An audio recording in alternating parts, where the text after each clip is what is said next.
One and two, three, team. It's your boy Neal back with another reaction video, guys. Here we are with America versus Australia. The little differences, but yeah, there's a lot of things about both countries that I've seen that are very similar. But of course, there are going to be our differences. But before we jump in, make sure you subscribe to the channel, ring the notification bell, give the video a thumbs up so it gets suggested.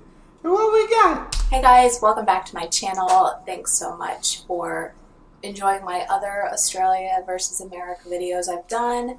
If you haven't seen those, I will put one here below for you to watch, and then also you can subscribe to my channel. And I have to check them out. Yeah, let's get started.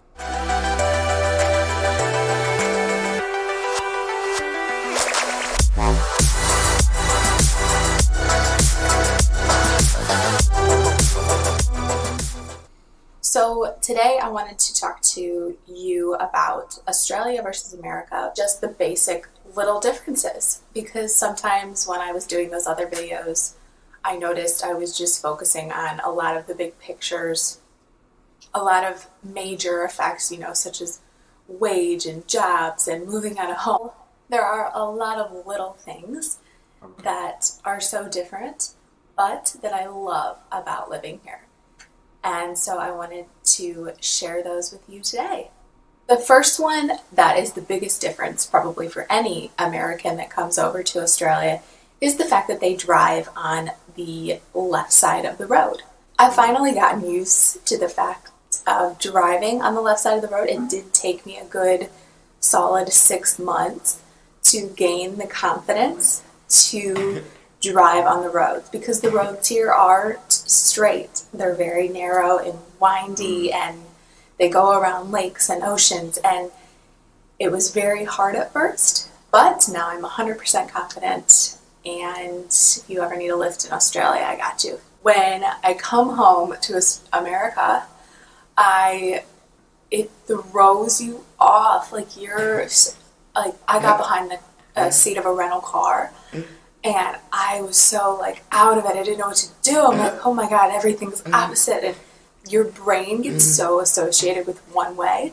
So when you entirely flip it in a different scenario, you go a bit crazy. I can't explain it. But it took me a good 20 minutes to drive and really get used to my rearview mirror being on the normal side that I was taught on, and the handbrake and the gears being on the other side, the right side.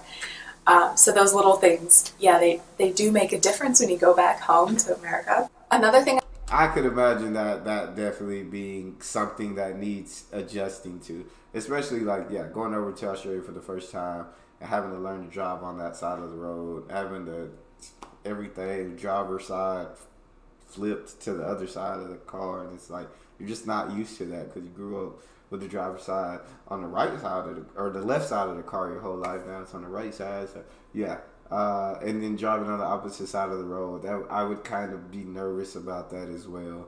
But I think you do make that adjustment. But yeah, that definitely is a difference, 100%. I noticed is that Australians don't use dryers that often. So when you wash your clothes, they hang them out on a clothing rack outside. I've heard that. And the reason behind this is because electricity is kind of expensive here, and we have the heat here, so you might as well just effectively dry your clothes without wasting any electricity and risking having a higher bill. That took me as a shock at first, because Americans love their dryers. I grew up with a dryer, so not having a dryer really confused me. But over the last few years, I've learned to, deal with it. Use the clothing line outside, and use even sometimes inside if it's raining. You can really get away with not having a dryer. And sometimes it's really easy, because then you don't have to worry about your clothes shrinking, or anything like that. Your sheets smell so fresh when they're on the line. I wish I would have figured this out way earlier. The third... Yeah, I don't... I guess if she got used to it, I guess I could get used to it too. But I don't know. I feel I grew up with a dryer my entire life. So it gets to a point where you feel like you need a dryer. But depending on the electricity cost of that dryer, I might just say, you know what, it's time to get used to this clothesline. So I feel that. Little difference that I noticed was that I really so the buttons on the toilets. There's two. There's one for number one and there's one for number two. Got you. I'll let you figure that out. Number 4 is if you want tea, you use your electric kettle. You legit just fill it up into the sink, flip the switch, and it boils up in about 5 minutes. I have never seen this before. But a lot of, when I studied abroad here and I met a lot of Americans here, some of them have heard of electric kettles, but I haven't. Like, my parents used the kettle where you fill it up and then you put it on the stove and you let it boil and then it whistles. Yeah. I didn't know there was such thing as an electric kettle. That was life-changing for me. Now, I'm sure some of you have one and use it all the time. But someone like myself, I never had one. So that was really new to me. Number 5. Yeah, I didn't know about electric kettles until I started reacting to these videos about the UK and Australia. Like, but I don't drink tea either, so like, I don't need a kettle for anything. Is the ever so evil Wi-Fi here. There's a thing called the NBN here, and it's god awful. I don't know what Australia was thinking, getting this broadband network that just sucks. Coming from America where we have amazing Wi-Fi speeds, like I've never had an issue of worrying about Wi-Fi when I was growing up. Our Wi-Fi always worked, and it was always fast, and it was always reliable. So I don't really understand. I don't get it. So we pay a lot of money a month to get the highest NBN speeds possible. NBN is just the Australian internet, I guess. I don't know. But we pay a lot of money a month and we get the slowest speeds. It's the biggest ripoff, and I hate it. And Australia is known to have the slowest Wi-Fi speeds in the world. Yeah. So if you want reliable internet, don't look forward to that coming here. And there's also less free Wi-Fi spots around the country. There's like none. I think there's a free Wi-Fi at the Newcastle, like being in the city of Newcastle. Okay. And I'm sure a lot of the cities have free Wi-Fi, but it's no good. It's not good at all. That's one thing I do miss.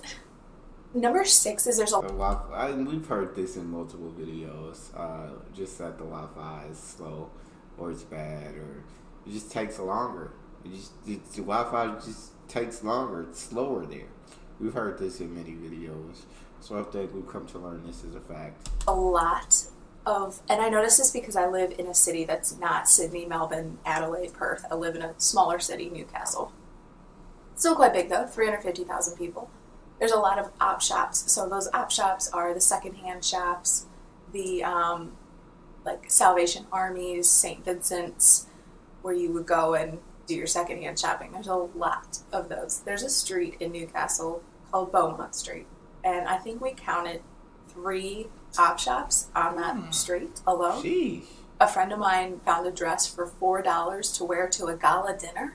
What? Like a gorgeous black dress that was $4. Oh my god! Let me get it. It still shocks me because there's some good clothing in these op shops here, and if you want to do some secondhand shopping, there's some good options here. Number 7. And let me get my secondhand shopping on. And she said a dress for a gala, $4. Oh, hold up, op shops. I'm on the way. Is the spelling and the pronunciation of words. It's like, so it's a bit different. So a lot of Australian words are said in a UK way, like the way the English say it. So they spell, for example, colors. We spell, in the US, we spell it COLORS.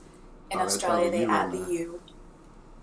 And I kind of touched upon this in my other videos, but the spelling and the slang is just in general different. And it's really hard to communicate with Australians, even people in England, when you're not on the same, when you don't talk the same, basically, because different words mean different things. When you don't communicate the same words, what you're communicating doesn't get across the same. And so I've noticed I really had to take notice of the words Australians use, really learn to utilize those in my vocabulary in order to get my point across when conversing with an Australian. And it's very important because I'm not in America anymore. I'm in Australia, so I need to do what it takes to get comfortable here, to make friends here, to get to know people here. And in order to do that, you need to effectively communicate. And by that, opening, broadening your horizons, opening up to new vocabulary, and learning when that vocabulary is necessary in order to be successful in your job or making friends or whatever the case may be.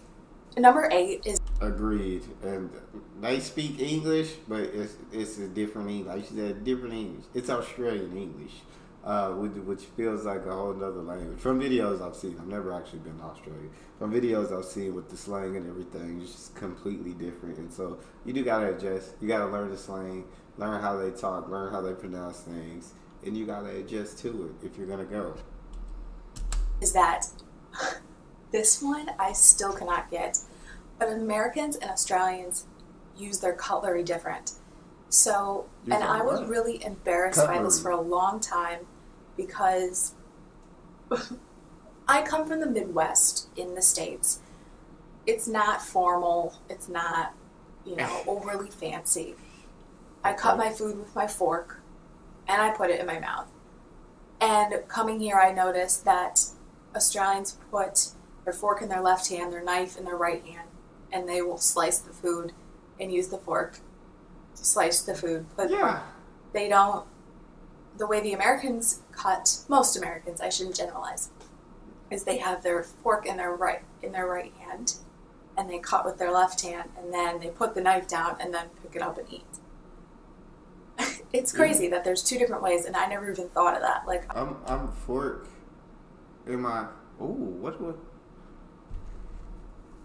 fork in the left hand, knife in the right hand, because my right hand is my strong hand, so I cut. Yeah, I do put the knife down. In between everybody, I'll put the knife down. Boom. I need to cut again, pick the knife up, and get back to work. But yeah, fork in the left, knife in the right. I just do what I naturally do. And then I was sitting at a dinner table with my partner's family, and I'm sitting there like almost looking kind of trashy in a way. Like I'm cutting my steak with a fork, and I'm like picking it up, and I didn't feel right because they were eating so formally and so full of manners, and they just looked so much more put together. So at that moment, I really learned. They taught me actually how to properly eat. And now that I eat like that, I notice myself eating at a slower pace. I actually enjoy my food. And I would really recommend, if you're ever interested, to just look up the different ways people eat in other countries. One thing I'll say, I'm a fast eater, but I enjoy my food. Like, that's why I'm eating it so fast, because it's so good. I'm ready to get the next bite in there.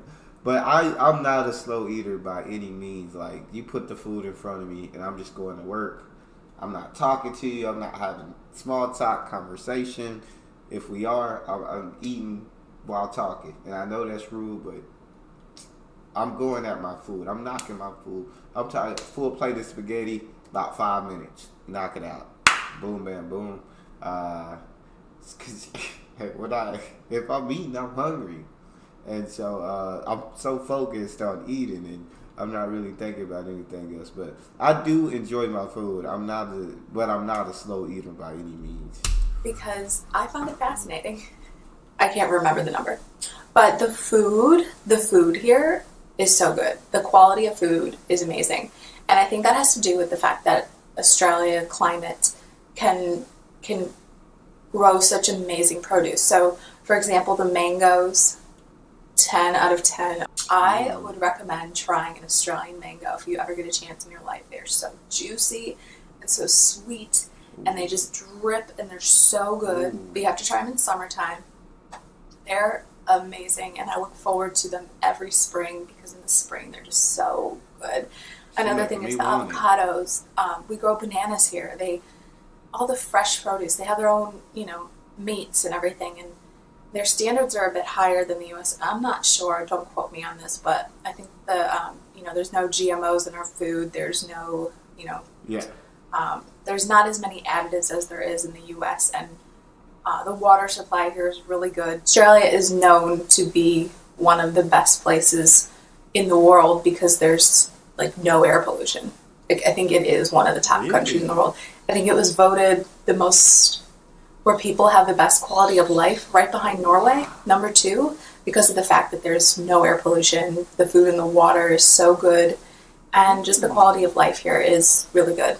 On that list, I think the United States was number 9 or 10. So I think the first 7 or 8 were Norway, Sweden, all those Nordic countries, and then there's just Australia. So that was really cool. Another thing is that is pretty dope. Shout out Australia for that. No air pollution. That's incredible. But yeah, we know the food. I feel like a lot of these countries have higher food standards than the USA. So I know that about the additives and all of that crap. Like where that wouldn't get approved in a lot of other countries get approved to be put in foods here. The beaches here are amazing. And I say this because I've been to the Pacific Ocean, I've been to the Atlantic Ocean. Really? I've done the Gulf of Mexico, I've done all the beaches, and nothing is like the beaches here. And I think one of the reasons is the fact that they're free. There's no private beaches, they're all public. Ooh. All 10,800. Oh my God, that's a lot of beaches. I don't know the exact number, but there's 10,000 beaches, over 10,000 beaches in Australia. I think the statistic is if you visit one beach every day, it would take you 27 years to visit every single beach in Australia. If you want something to do on your bucket list, there you go. Another difference that's massive is the fact that it's more expensive. And that has to do with wages and the economy and things like that. And you can have a look at that in my previous video. I touched on that a lot, actually, on my last video, so you can have a look there. But it's just more expensive. But because it's more expensive, you get better quality things. You pay for what you get, and you also earn a little bit more here. Yeah. So that's always a good thing. An example of something that is super expensive is the gas, so petrol. When you fill up your car, it's probably over $5 a gallon. About $1.50 a liter. I don't know my liters. I'm still working on them. The difference is their sports. It's all $5 a gallon is no joke, but like I said, I mean we know that certain things are more expensive there, but like she said, they also get paid a higher wage there, so I think that actually probably evens it out. Rugby, it's all cricket, it's all soccer. Hey, don't forget AFL. Across NFL or baseball is very rare. You will come across some fans here. I have met some Alabama fans. I've met some Browns fans.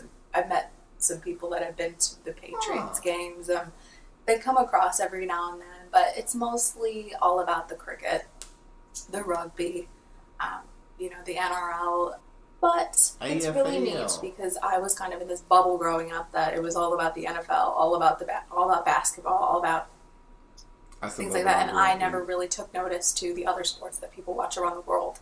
And I never knew who Cristiano Ronaldo was. I never knew who these people were. And it's really cool expanding your sports knowledge. Living in a foreign country, you can really learn to do that. It's really useful in trivia, expanding your sports knowledge. Another difference is the bugs. They're insane. Now, I should actually just say this one about the wildlife in general. So Australia gets the name of that it's such a dangerous place. It's full of sharks and snakes and spiders and bugs that are out to kill you. And it's so dangerous. And you're going to die if you go in the ocean. And I think the reason that fear is out there is because, there are crocodiles that eat people if you go into a swamp in Darwin. It's bound to happen if you're going to do that. Also, because of Discovery and Nat Geo, these shows come out, the deadliest animals in Australia, and they go and talk about the box jellyfish and the great white, and they talk about octopus. I don't know how many people died from a shark. Not many people died from a shark last year. Most people just get attacked. Yeah. I'm not saying that's not a bad thing, but they're not. I think cows kill more people than great whites, sharks, I should say. These little stats and these Nat Geo shows, I'm guilty of it. I used to absolute fear the wildlife here because of growing up watching these shows thinking Australia is so deadly. Mm-hmm. And yeah, it is. If you go and play with a red belly snake that's in your front yard, they do come by every now and then, but you're not going to go play with it. Like you let it go and it's in its own element, and you call a snake catcher and you say, hey, there's a red belly. Let them do their job. I've come across maybe 2 spiders that are pretty big, but they don't harm you. And my initial reaction to seeing those spiders was that they're going to kill me. They're going to hurt me. When in reality, you know, they're on a wall and they're there to survive. Wouldn't you see these big... That would be my reaction. The absolute fear in my heart if I saw a spider this big, bro. I might go talk to God that day. Not because of the spider, but because of the fear in my heart. There'd be a heart attack and I'm dead. But yeah, I don't think I'd ever not be scared of a spider that big. But yeah, I know y'all Australians, you guys are fearless. And I know that basically, I've seen all the videos and it's like basically just don't go, like she said, don't go in these animals and mess or play with these animals. Like leave the animals alone and they'll leave you alone. So as long as you're aware of your surroundings and aware where you're going, then you don't even have to worry about these poisonous or dangerous animals at all. But and that's big spiders, I think they're called huntsmen. They're not even poisonous or venomous or something like that. But still, that spider that big, I'm gonna die. I'm gonna catch a heart attack. I know it. But you Australians, y'all stand up to deadly creatures like it's nothing. Like y'all are truly fearless. Y'all are the most fearless species that I've seen on Earth. Spiders in person, it does freak you out because you're like, oh my God, these things are real. Coming from a small town in Ohio in the Midwest, these huntsman spiders are real. And so it took quite a while for me to get used to, but now I've really took notice to the fact of how much the media really does scare us about the nature here. You shouldn't be afraid.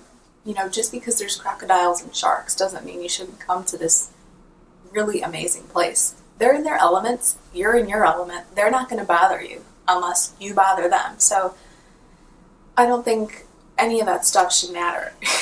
It shouldn't have any decision making on whether you come here or not. Because I know people that go surfing every day and they've not once been bothered by a shark. So don't let the media scare you into thinking that Australia is scarier than it is, because the people are nice. There's some really awesome animals. The birds here, there's rainbow birds, there's white cockatiels that are this big that just fly around, and oh my God, there's some beautiful birds, and kangaroos and wallabies and koalas. Like, wow. I think the good make up for the bad. So yeah, do your research. If snakes scare you, don't worry, they're not going to bother you. Another thing is you're screwed if you don't have a car, and this excludes if you don't. So if you live in Sydney, Melbourne, I don't know about Brisbane. I don't know how well the transport system is there, but I know in Sydney and Melbourne it's really good. So there's, you know, bus, trains. They're even building a light rail throughout the city. So if you live there, you're fine. But it's everywhere else where you're kind of screwed. And I know Newcastle has a bus system, has a train system. Like, it's okay. I've used it. I use it sometimes. I use it probably once or twice a week when I just don't feel like driving. It's good, but it's expensive and it adds up. And everything in Newcastle takes about 10 to 20 minutes to get to. So nothing's just down the road. Jeez. You know, the major shops are 20 minutes away. The grocery store is 10 minutes that way. It takes a good amount of time to get to places. You know, the beach is 10 minutes that way, and you really need a car to get around. And cars aren't cheap here. They're not cheap to maintain, and they're not cheap to have on the road. You have to pay registration every year. You have to pay your insurance. You have to pay your car loan. That adds up. Another difference? I mean, that's the same here. I feel like car note, with insurance, with gas, keeping it maintained. My car probably cost me like $600 a month. If I include gas, no, but probably like $700 a month. Probably cost me like $700 a month to have a car. Yeah. So I mean, that doesn't sound too different. There. This isn't so much a difference, but the food options here. So there are a lot of American fast food chains here. They are different in the fact that the food they offer is a little, it's obviously catered to the Australian culture in the fact that, there's a lot more chicken burgers. KFC is a lot less like a family chicken roast and wings. It's more so chicken burgers and chips and, fries to go. The menus are a bit different, but the Subways are ultimately the same. The McDonald's are pretty much the same. But the fun part of being in Australia and having the McDonald's is Australia is usually one of the first countries in the world to test food for McDonald's because of the smaller population. Because there's only like 24 million people here. And I think it's usually Australia and the state of Texas, because Texas and Australia have y'all know the great state of Texas. Love Texas. Texas is a dope spot to be. And I think it's usually Australia and the state of Texas, because Texas and Australia have a similar population. So we're usually the first two places in the world that get to try the new foods. And I find that really cool. The food in general here, that's another difference. I find it hilarious because, you go to Italy and you have your Italian culture, Italian food, delicious wine. You go to America and you have your American food, your burgers, your fries, your pizza, your things like that. You go to Australia and the Australian iconic foods are so funny, but they're interesting because they're all made for convenience, I've noticed. So the meat pie, the sausage roll, the Vegemite sandwich, the chicken roll, all of these foods were made for workers to eat on the go while they're working. It doesn't take a whole lot to make a meal here. And I think that's great, especially if you're someone that's, working a lot of hours, but you're not earning a whole lot of money. It's great because you can afford to go out and eat. You can grab a $5 pie from the shop. So last but not least, that's not expensive at all. It's pretty cheap, convenient, easy to make. Is the music here. The music here is a little different and in a good way. I love Australian music.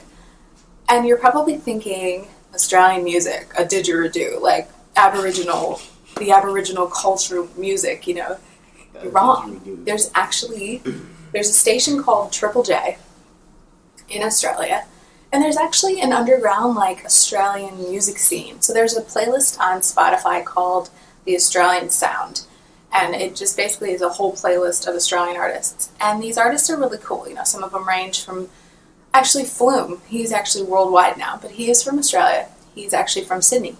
He kind of started that Australian EDM sound. And also Sticky Fingers.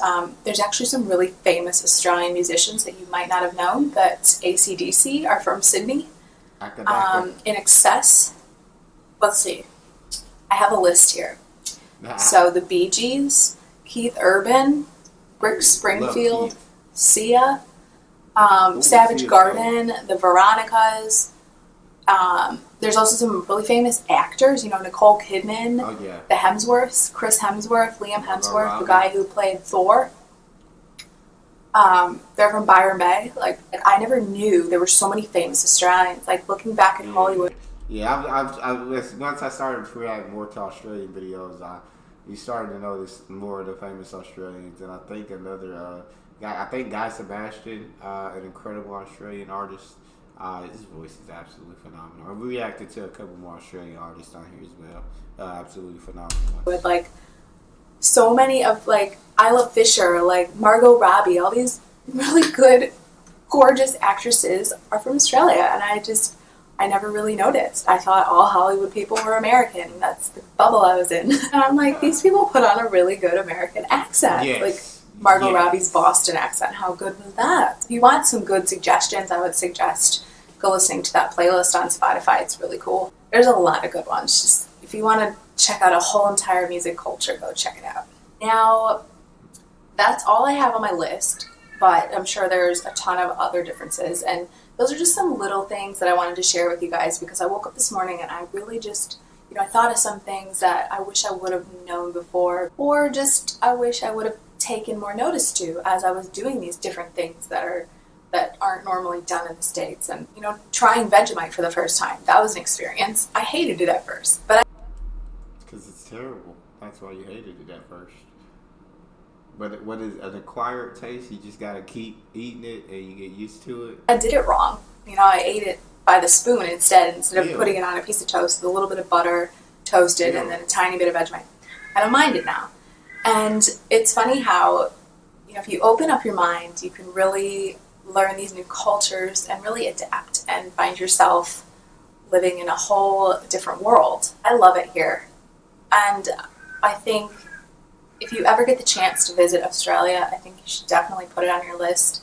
All of these differences are just part of my experience, and you can go back and have a listen at my other, you know, my part 1 or my part 2 of Australia versus America, and those go into more depth of the bigger items.